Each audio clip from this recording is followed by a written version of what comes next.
Muy buenas, gente de YouTube, ¿cómo están? Les habla Skullcraft325 y esta vez les traigo el segundo capítulo de esto que es The Dwarves. Este juego de rol medieval que parece muy prometedor para los que les gusta ese tipo de videojuegos. Es un juego muy entretenido, se puede decir que es un poco entre tiempo real y turnos. Muy entretenido, la historia está muy bien lograda y espero que les siga gustando tanto como a mí. Aquí está el segundo capítulo, les voy a dejar que vean todo lo que yo he hecho en este gameplay. No es una guía, así que no voy explicando poco a poco. Y bueno, chicos, espero que les guste. Les voy a dejar con el video. Si quieren que vaya paso a paso diciendo lo que voy a hacer, me pueden dejar en la caja de comentarios. O si no, pueden ver todo lo que yo estoy haciendo y nada más. Espero que les guste, como les dije. Les habla Skullcraft325 y les dejo como siempre una bonita mañana, tarde, noche y sigan viendo el video. Muchas gracias.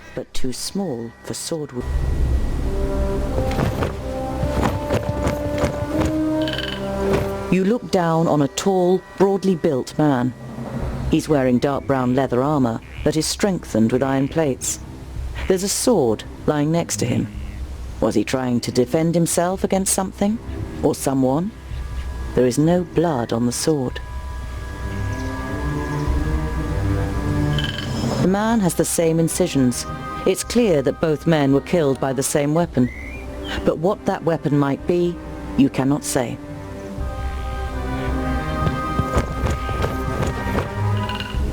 Nothing again. You halt. There is something. A rucksack? Did someone hide it in the bushes, or was it thrown in there? You open the rucksack and recognize that someone has already rummaged through it.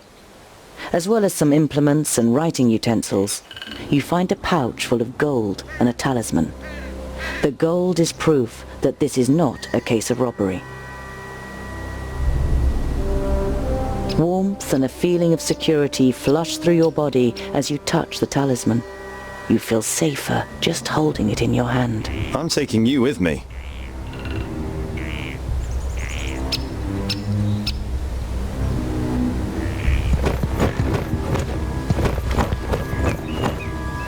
A rucksack that probably belonged to one of the dead.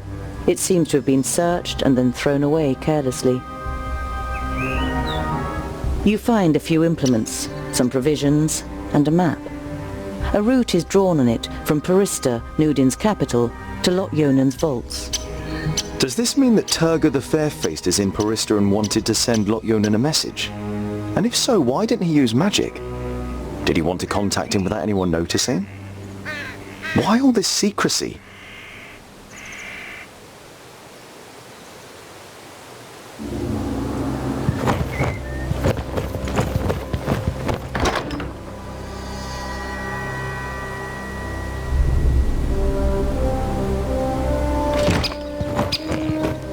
You scour the area once more and ask yourself what to do next.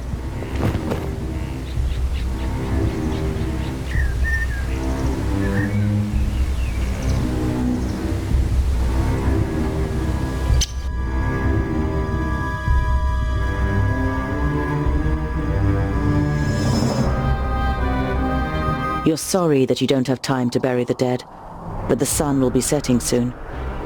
You continue your way to put a few miles between you and your grisly find before night falls.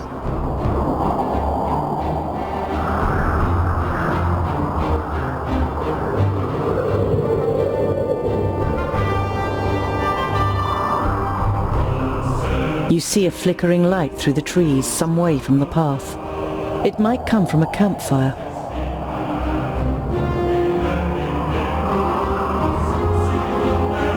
You creep through the undergrowth towards the fire, but can't prevent your armor from clattering and small twigs from breaking under every heavy step you take. You curse quietly to yourself, but go on until you can see what's going on. 3 broad-shouldered men with axes sit at a campfire, on which 2 rabbits are sizzling. It's only thanks to the fact that the men are joking loudly with one another and not paying attention to their surroundings that they haven't discovered you yet.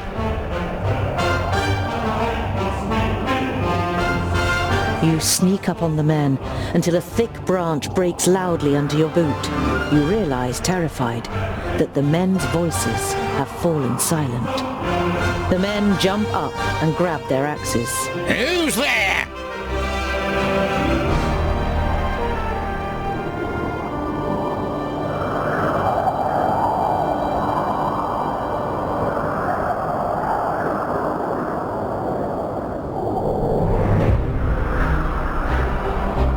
You're just about to turn around and run back to the path when another man steps out of the shadows and aims his axe at you. You recoil in shock. You step into the light of the fire, your hands raised in a conciliatory gesture. My name is Tungdil. I'm only... Well, I'll be. Is that a groundling? The men look you over suspiciously. What's a groundling doing creeping around here? Are you after our gold? I bet you was hoping to slit our throats once we fell asleep, subterranean scum.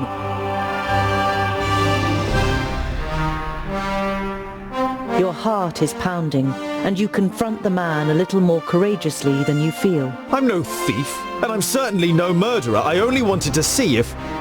Pah! All groundlings are thieves and good-for-nothings. You find it difficult to take control of your voice again. Have you met many dwarves? Enough to know that you're all dirty thieves.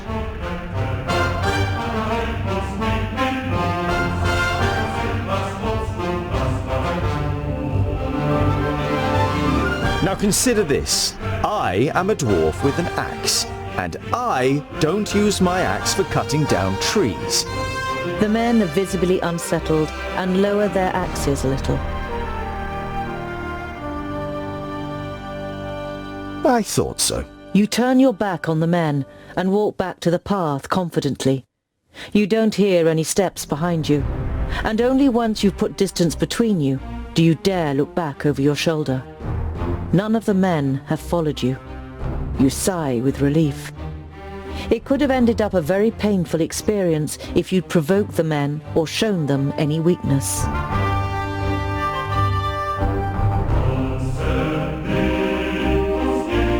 You reach the banks of the Warder and can see Axeldale on the other side, but there isn't a bridge for far and wide. The fishermen's boats glide over the water, which sparkles in the sun. None of the men seem to notice you while they throw out their nets.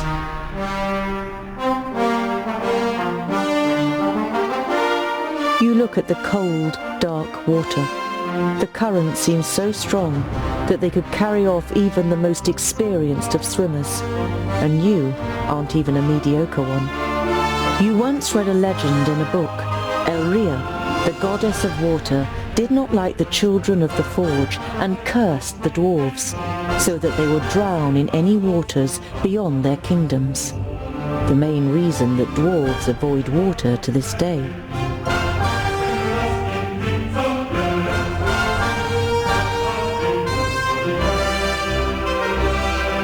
You call to the nearest fisherman.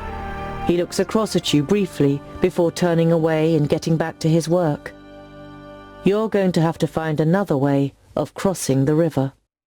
You leave the peaceful banks of the river behind you and continue on your way. You look down on a large village on the banks of the Warder. Some of the village is built on stilts in the river. A wooden bridge spans the fast-flowing water. A huge wooden palisade has been erected to protect the village from attack.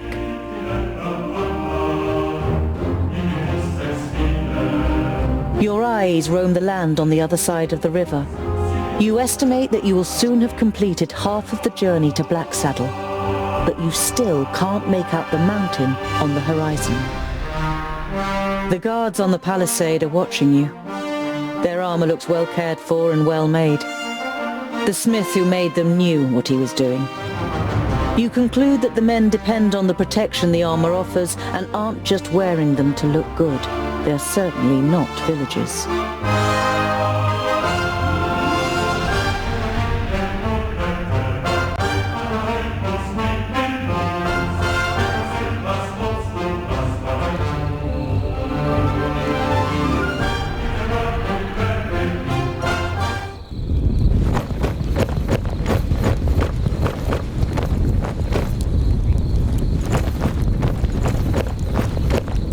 There are small fires burning every 50 steps or so. They are intended to light up the area in front of the palisade in the night, so that orcs can't creep up to within an arrow's reach without being seen.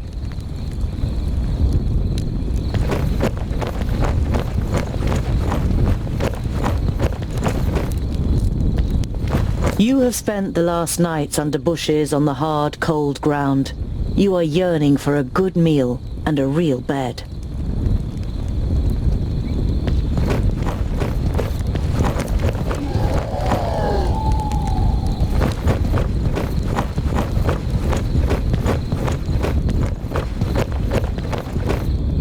Orc skulls. You're not sure it's wise to taunt the beasts with the severed heads of their fellow kind.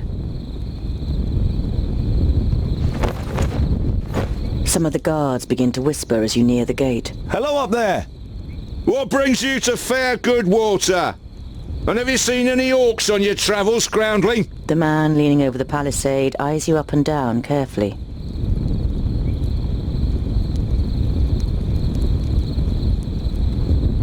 Goodwater is well known for its hospitality. A fact that you've just made up yourself. Let me in and I will tell other travellers all about it. I regret to inform you that we cannot allow you to enter. The gates stay closed once night has fallen. There's certainly no regret showing in the man's face.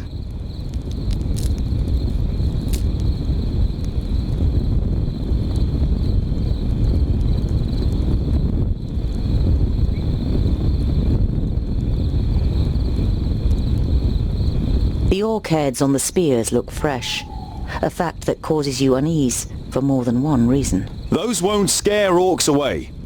I hope not. The more orc heads that end up on those spears, the more gold coins that end up in our pockets. Right, boys?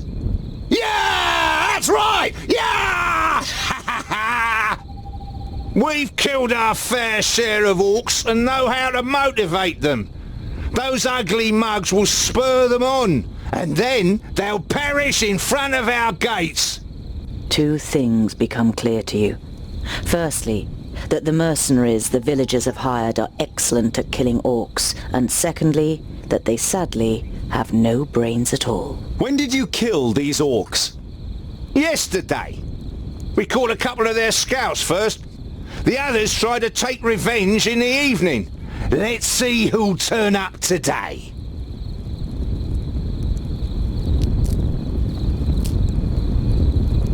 I've got 20 pieces of gold here looking for a taker in the village. Ha! One of your folk might leave his post for trade. But...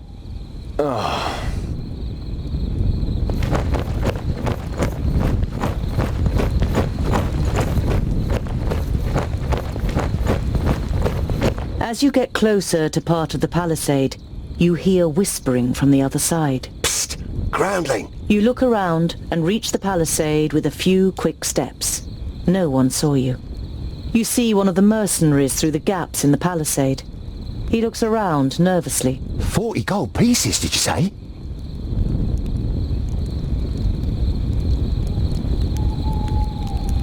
Alright, 40 pieces of gold and not a word to anyone. That would cost me my head too. You decide not to sneak around the village for too long and hide in some straw in a barn. You sleep uneasily, afraid you'll wake up at any moment with a knife at your throat. You don't feel very rested the next morning, but you manage to cross the bridge without incident and leave Goodwater behind you. An uneasy feeling has been your constant companion since you left Goodwater. Every little sound in the forest makes you fear you've been discovered by a horde of orcs. But you reach the end of the day without bumping into any of the greenskins. It seems as though Vrakas has granted you one more day in Girdlegard. As night begins to fall, you pass a large oak tree and decide to call it a day. Near the oak tree is an abandoned camp with a fireplace, which appears to be a couple of days old.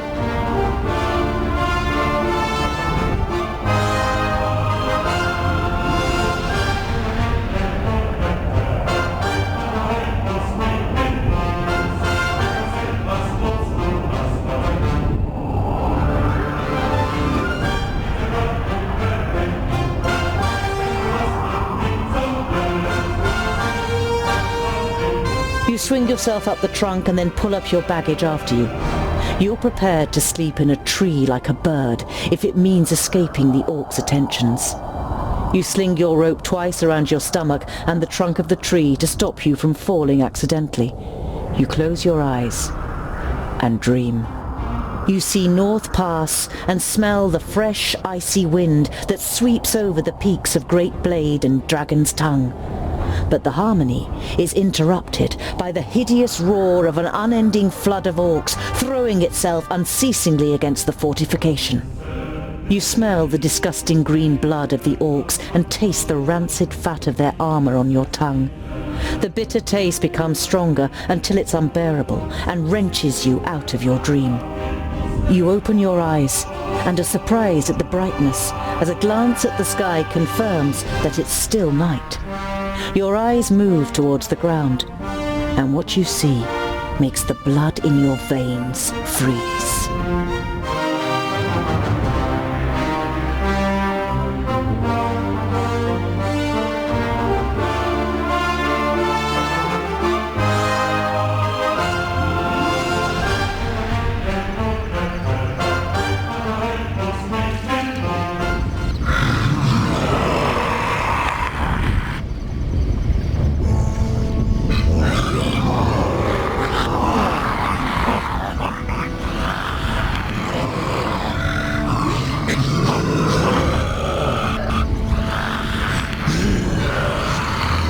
I am Sinthras of Son Balsur.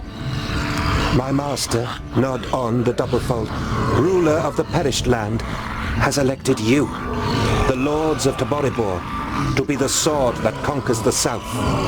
You mean you want us to put our necks on the line and be killed by some magus? Lord Yonan and the others will be taken care of. Your task is to create a diversion in the south until my master's plan succeeds. And which of us is the leader? The one that conquers the most land. So Kragnar will be the new Grand Lord. He glares at Ushnots and Bashkug. The Kragnar Shore tribe will conquer the most land. Never! We will overwhelm the cities of the Red Bloods quicker than you can suck the marrow from a bone! We shall see. You can't believe what you're hearing. If the beasts of Tion ride into battle together, catastrophic cycles lie ahead for Girdlegard. The night in the oak tree was the worst of your life. You spent every single moment afraid that you'd be found and savaged by the orcs. But as the first rays of sun broke through the treetops, the orcs abandoned their camp and left without discovering you.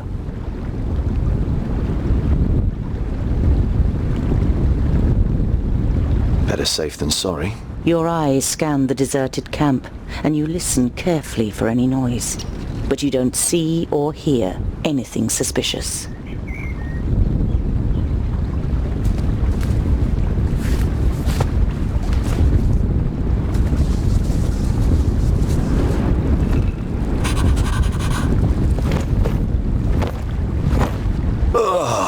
You're overcome by the urge to vomit.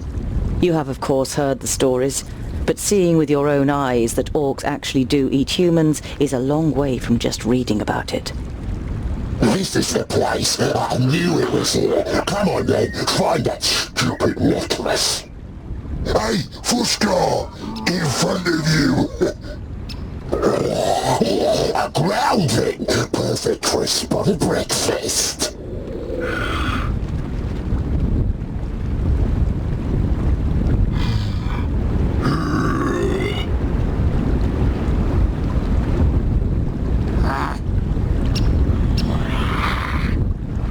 You know that you're no warrior, but you want to face the orcs as a child of the Divine Smith. Perhaps you'll manage to kill at least one of them, so as not to appear so undwarven in Varacus's eyes. I'll give you something to chew on. Varacus made us of stone.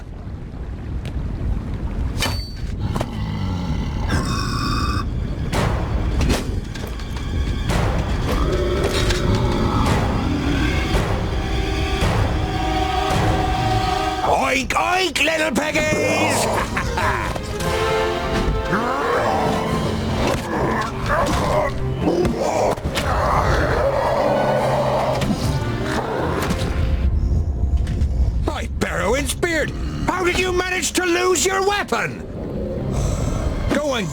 and this time, hold it tight. Hey, that one was mine. You're just too slow, dear brother. Too slow? Just wait.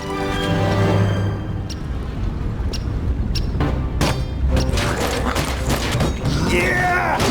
Huh? Yes?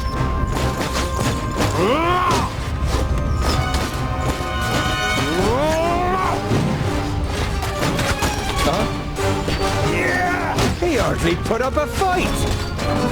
Pow! Another one bites the dust. I can't do that yet. And what now?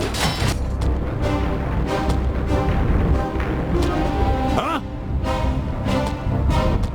Yes?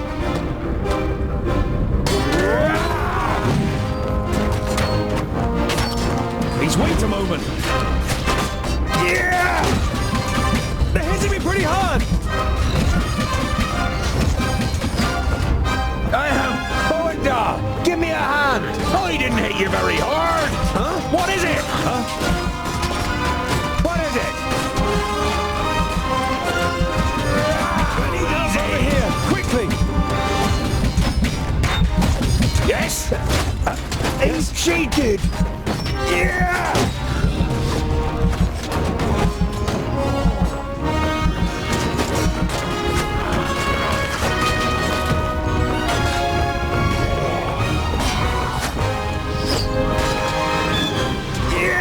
I didn't hit you very hard!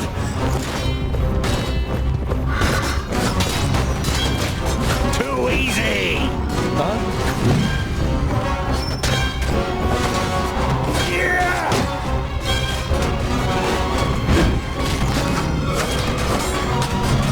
I can't do that Another yet. one bites the dust! Too easy! Kill.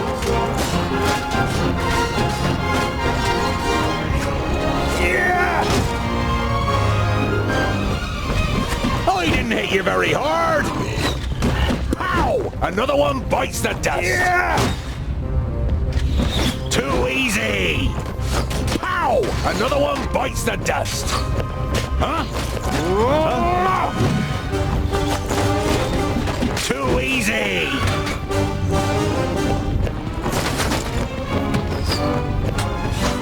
Yeah! What is it?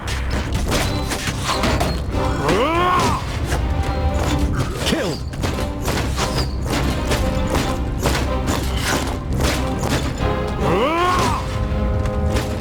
Huh? Yeah!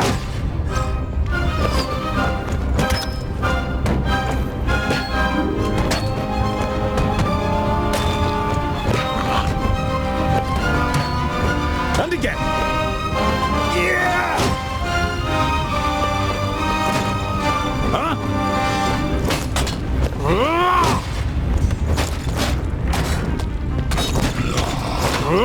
They're hitting me pretty hard. Yes?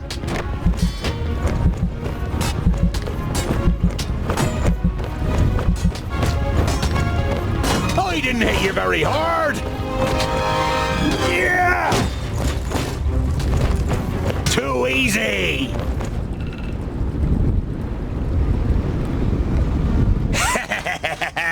Oink oink! That's all? No more orcs? Well fought, young friend. Do you happen to be tongued ill? Well fought? But he fought like a...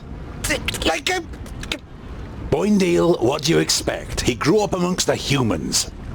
Who are you and how do you know my name? My name is Boendal Hookhand of the clan of the Swinging Axes. This is my brother Boindale Doubleblade. We've been sent to find you. Call me Ironheart.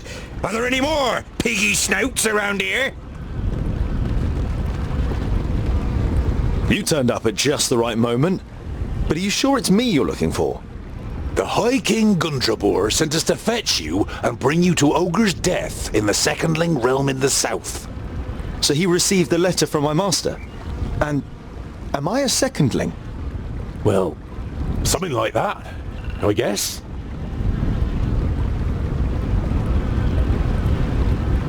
There was a meeting last night.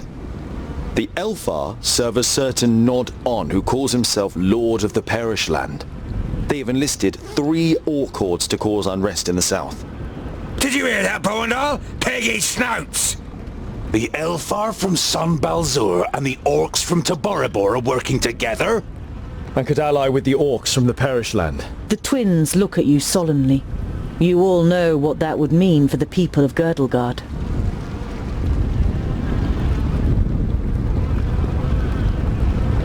We've got to... Yeah, I know what you're gonna say, but it's our duty to get you to the Ogre's Death Fortress in one piece. I thought the duty of dwarves was to protect the innocent in Girdlegard. Lot Yonan and King Broron will take care of the orcs. We 3 must be careful. You're not exactly a warrior. But he has broad shoulders and broad hands. There's hope for him yet. So when you've got the chance to split a few orc skulls, you should take it.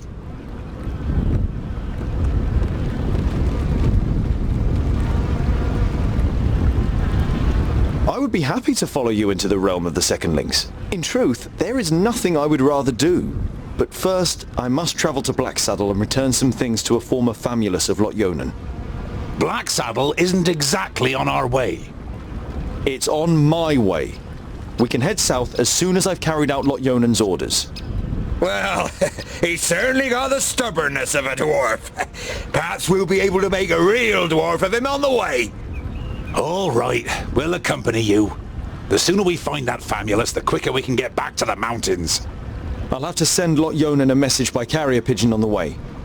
And if we happen to stumble upon a couple of orcs...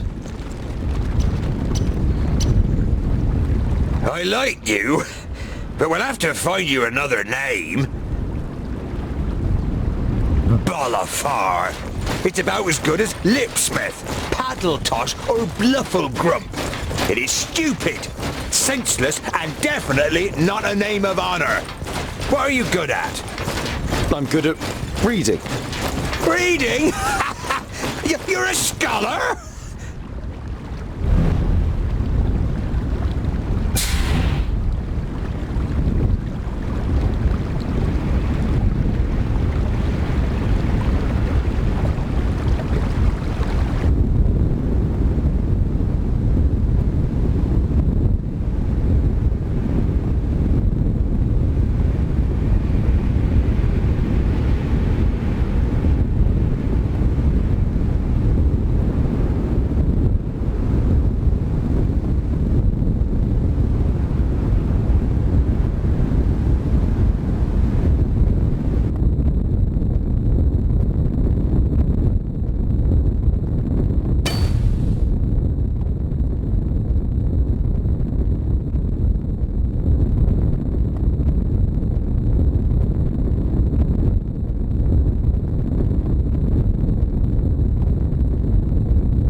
Dead orcs lying in the defensive trenches and strewn over the meadows in front of the city. Some of the locals are busy throwing the bodies on pyres, while others repair the minor damage done to the city wall.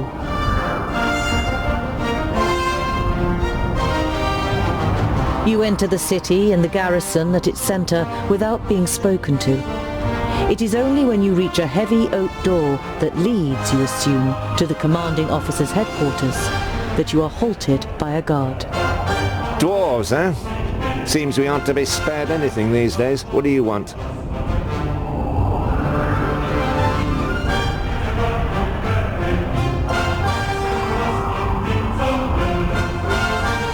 It looks like you've got an orc problem. Had. Our scouts detected the army early on, and we were able to repel them without any great losses. A small army of orcs like that couldn't breach our mighty walls. Your mighty walls look like they're about to collapse under their own weight! The soldier isn't intimidated by Boindil. He juts his chin out confidently. At least they stopped the orcs, unlike your dwarven walls in the north. I must speak with your commander. Commander Valor doesn't have time. He's still very busy dealing with the aftermath of the orc attack. Commander Valor is dealing with the orc problem, and I have important information concerning it. I witnessed a meeting of the orc lords. The guard eyes you with interest and tries to judge whether you can be trusted. Finally, he stands up, opens a door, and enters the room ahead of you. The commander looks up from his work. The guard repeats what you told him. Your information about the orcs could be useful. We have fought them back but not yet defeated them. Come in. The commander listens attentively and now and then asks questions as you tell him about the 3 orc armies and the meeting of the chieftains with the Al-Sintharas. This sounds very grave. I will send out messengers. We must be prepared.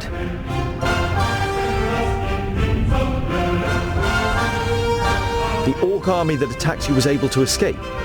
What was left of it? They headed south. Unfortunately, I can't send anyone after them until the damage to the wall is repaired. The commander looks at you with a disgruntled expression.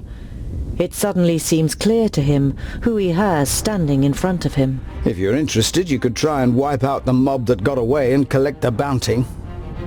Killing pig noses and getting paid for it? Where's the heads?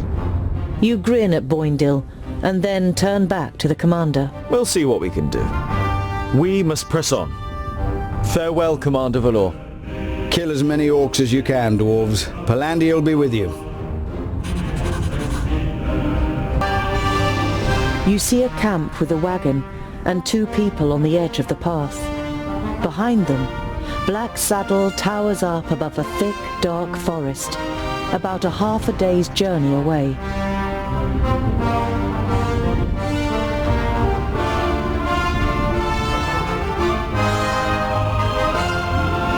You don't want to give them a shock, so you address them while you're still a distance away. Hello, friends. Is there any space by your fire? The 2 traders look up and visibly jump when they see you 3 dwarves. Ah, hello. Yes, of course. It doesn't escape your attention that you seem to be causing the traders some uneasiness, but you take up their offer and sit down. The twins follow your example. We're only travellers. We're looking for someone who's said to live on Black Saddle. A hermit. Someone who lives here? The traders exchange amazed looks. If they live here, they must be mad. Normally we wouldn't stop and rest here, but the horses are too exhausted. Our departure from Parista was delayed and we must have driven them too hard. You come from Parista? How are things there? No news to speak of, I'd say. Well, except for Nudin the Knowledge Lusty. You know Nudin the Knowledge Lusty. Lot Yonan introduced him to you many years ago during a visit. What about him? Oh, nothing really. Just rumours. You nod at the trader to continue. He's behaving strangely and disappears into his tower for days on end. Merely looks ill, apparently. Well, that's what someone I know said. Perhaps he got a spell wrong. Why does Black Saddle make you feel uneasy? It doesn't look particularly inviting, but it's only a mountain. Only a mountain? You don't know the legend. The trader looks at you and the twins for affirmation, but you all shake your heads. Black Saddle was once known as Cloud Piercer, and it towered up into the heavens, the upper slopes of pure gold and the summit covered in snow. The humans wanted to attain this wealth, but the smooth slopes and the dazzling summit made the climb impossible. They called on the dwarves to help them. They were able to tunnel up through Cloud Piercer to the top. They hollowed it out and carried away the gold. The humans demanded that the treasure be shared, but the dwarves refused, and as they argued, the mountain began to tremble. There were too many holes inside for it to hold together. It collapsed and buried both greedy parties underneath it. The mountain lost its tremendous size and its beauty, and ever since has haunted both humans and dwarves with its erosive hatred, causing even the rocks to turn black over time. Pfft. Never heard of it. Sounds like human tittle-tattle. Dwarves would never hollow out a mountain so much that it collapses.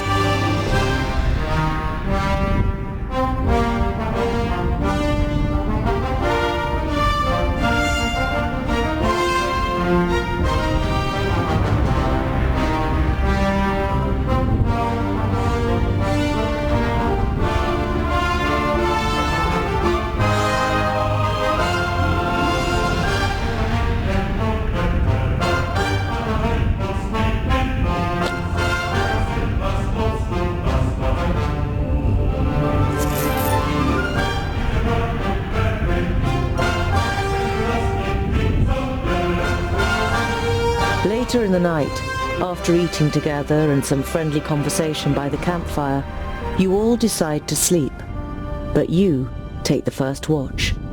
It's a night in which nothing happens, and the next morning the traders set off early. After breakfast, you also continue on your journey.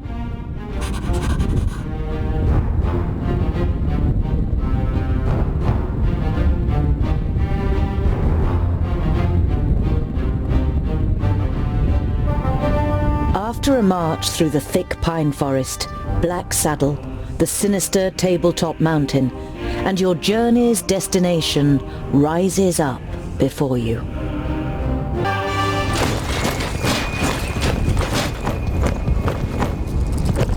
Are you sure that the famulus lives here? Yes, according to Lot-Yonan.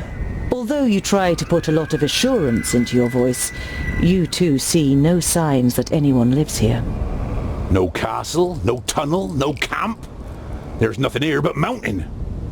Then we'll have to take a closer look. You do that, scholar. We'll be waiting for you here. You think about objecting, but it would just be a waste of breath.